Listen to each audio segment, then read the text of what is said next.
Bonjour tout le monde, on va montrer les implications suivantes. Donc par contraposé bien sûr, n premier implique n égale à 2 où n est impair.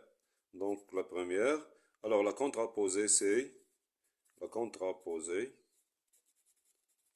de la première implication est la suivante. Donc P implique Q, la contraposée c'est non Q implique non P. Donc ça doit être n différent de 2 et n est pair implique que n est non premier. Voilà, c'est la contraposée. Donc maintenant, on va montrer que cette implication est vraie. Donc on a n différent de 2 et n est pair.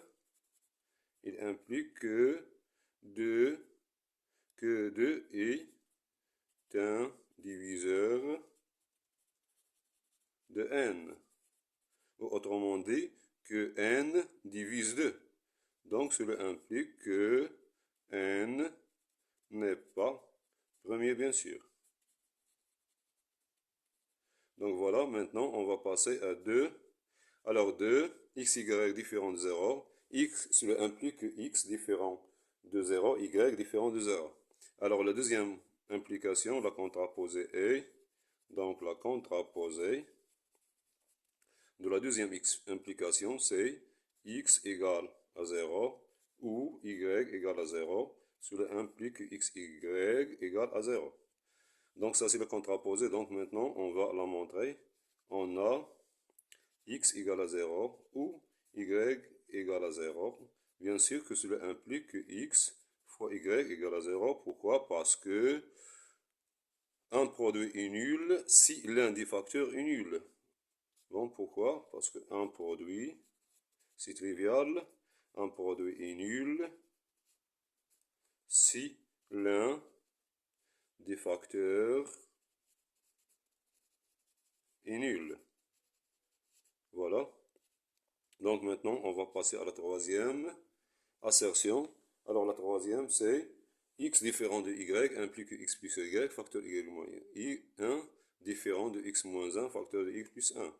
Donc la troisième, pour la contraposée tout d'abord, la contraposée de la dernière implication est comme suivant. Donc c'est x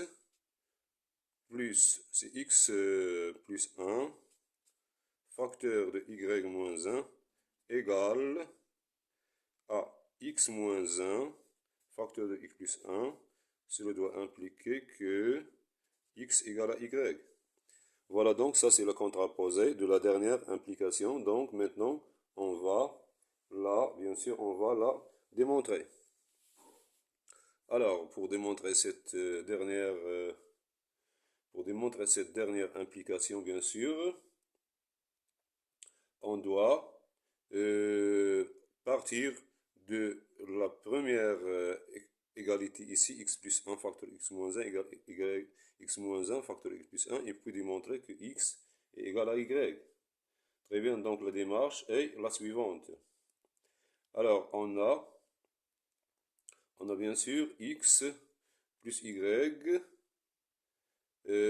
On a bien sûr, on peut faire comme suite. Alors, si x plus 1 facteur de y moins 1 est égal à x moins 1 facteur de y plus 1, alors bien sûr, on va obtenir que moins x, tout en développant, plus y égale à x moins y. Et cela implique que 2y égale à 2x. Et puis cela implique que, bien sûr, on va bien sûr ici simplifier par 2, ça c'est 2, que x égale à y. Et voilà.